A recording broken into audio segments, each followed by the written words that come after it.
सरकारी यंत्रणेमध्ये हेल्थकेअर सेक्टरमध्ये, गावामध्ये, प्रायमरी हेल्थ केअर सेंटरमध्ये काम करणं म्हणजे चॅलेंजिंग आहे. परवाचा एक किस्सा सांगतो. PHCच्या सगळ्या कर्मचाऱ्यांची मासिक बैठक होती आणि मीटिंग चालू होती आणि चालू मीटिंगमध्ये अचानक एका कर्मचाऱ्याने येऊन सांगितलं की कोणीतरी सर आलेत म्हणे. मी म्हटलं मीटिंग चालू आहे आणि अचानक कोण आलं? तर कोणीतरी पत्रकार आला होता. मला वाटलं मीटिंग आहे, मीटिंगनंतर बोलूया आपण. मग मी मीटिंगमधून उठून जाऊन त्यांना भेटलो. हात मिळवला, हॅलो बोललं. ते मला पुढे वॉर्डमध्ये घेऊन गेले आणि मला म्हटले, ह्या पेशंटच्या बेडवरती बेडशीट का नाही आहे? त्यांनी थोडंसं आधी पेशंटला विचारलं होतं. पेशंटच्या बाळाने शी केलं होतं म्हणून ते बेडशीट धुवायला दिलं होतं आणि नवीन बेडशीट बसवण्याचं प्रोसेस चालू होतं.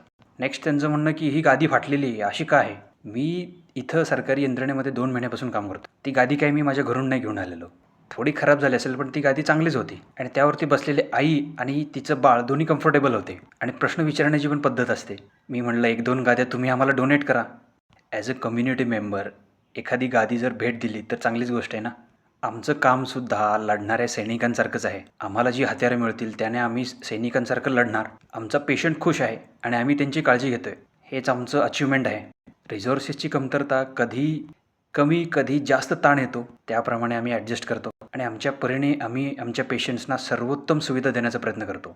पण दुःख याचं होतं की कोणी थर्ड पार्टी बाहेरचा माणूस येऊन आमच्या कर्मचाऱ्यांसोबत उद्धटपणे बोलतो. जेव्हा आमचा इतर कर्मचारी उत्तर देण्याचा प्रयत्न करतो तेव्हा ते म्हणतात, तुम्ही शांत बसा, तुम्हाला विचारलाय का प्रश्न? अशी दादागिरी करणं योग्य नाही. तुम्हाला काय वाटतं कॉमेंटमध्ये लिहा.